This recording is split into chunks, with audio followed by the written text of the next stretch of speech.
Bonjour à tous et bienvenue pour cette nouvelle vidéo de présentation. Donc aujourd'hui je vais vous présenter la TI3 de chez TrueNight.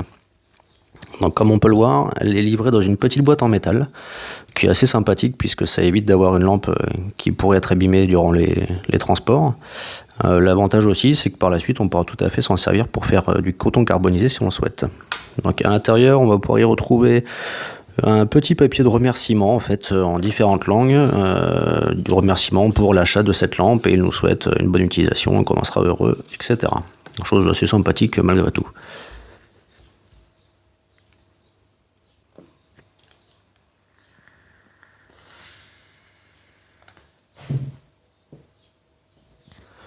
On y retrouvera aussi une petite note technique en fait. Concernant les paramètres de la lampe, notamment les puissances émises dans les différents modes, donc le puissant, moyen, le bas, donc ce qu'ils appellent le Firefly, et le mode caché, le strobe. C'est une lampe qui aura un maximum de 130 lumens en high, et en strobe, en medium 10 lumens, et le mode Firefly 0,08 lumens. Donc ça j'y reviendrai un petit peu plus tard. Au niveau du poids, elle fait seulement 12 grammes sans batterie, et elle fonctionne avec une seule et unique pile AAA. On aura aussi avec des pièces de rechange, notamment un petit joint torique, voilà, j'avais perdu le mot, un petit joint torique en fait qui se trouve sur le corps de la lampe, entre le corps et la tête, et qui nous permettra donc de venir faire étanchéité. Avec sera livré un petit clip porte-clés en fait.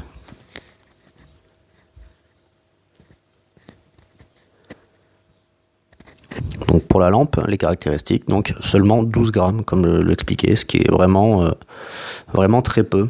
Au niveau des dimensions, en fait, elle fait 7 cm de long pour 1,4 cm de large, donc ce qui est vraiment tout petit.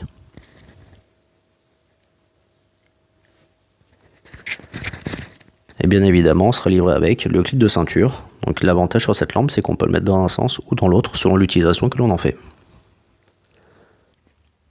Donc pour la mise en place du clip, il n'y a rien de plus simple, il suffit de venir le clipser autour de la lampe, dans une des gorges qui est prévue à cet effet. Donc comme on peut le voir, on peut le mettre soit à l'arrière de la lampe, ou tout simplement à l'avant de la lampe.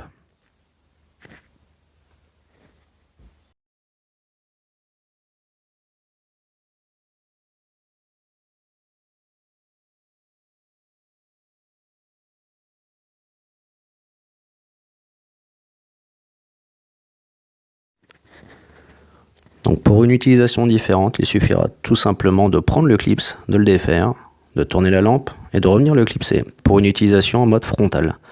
Donc pour les personnes qui ont un chapeau ou une casquette comme moi, ça permet d'avoir les mains libres.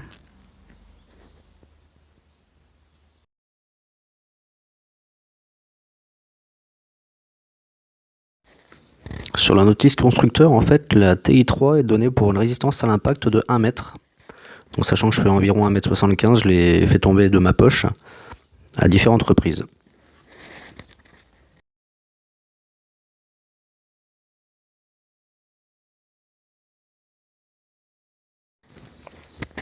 Et vu que je suis un petit peu curieux, je voulais savoir ce que ça pouvait donner avec une chute beaucoup plus importante.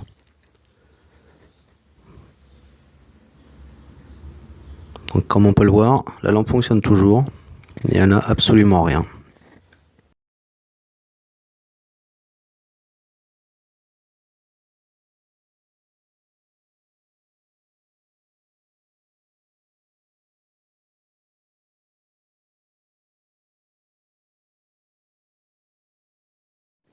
Donc petit test supplémentaire, en fait je voulais savoir si la lampe pouvait tenir à une force un peu plus importante, à l'écrasement.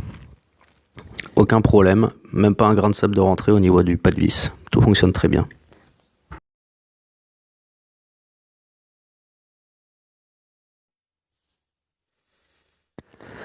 Sur cette lampe, il y a 3 différents modes, dont un caché qui s'appelle le strobe. Donc celui-ci est le Firefly, donc la liseuse de cartes qui fait 0,08 lumens pour une autonomie de 120 heures. Ici le mode médium, donc de 10 lumens qui tient 6h30. Et ensuite nous aurons le mode high, donc de 130 lumens et qui durera seulement 30 minutes.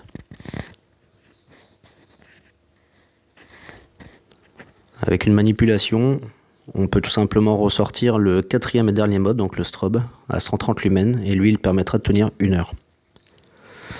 Il y a une fonction mémoire en fait qui nous permet d'éteindre la lampe pardon, et dans les 2 à 10 secondes, si on la rallume, la lumière reprend en fait en mémoire le dernier mode utilisé. Pour l'utiliser, il n'y a rien de plus simple en fait, il suffit de tourner la tête pour switcher dans les différents modes. Donc on commencera toujours par le mode Firefly, puis le medium, puis le high.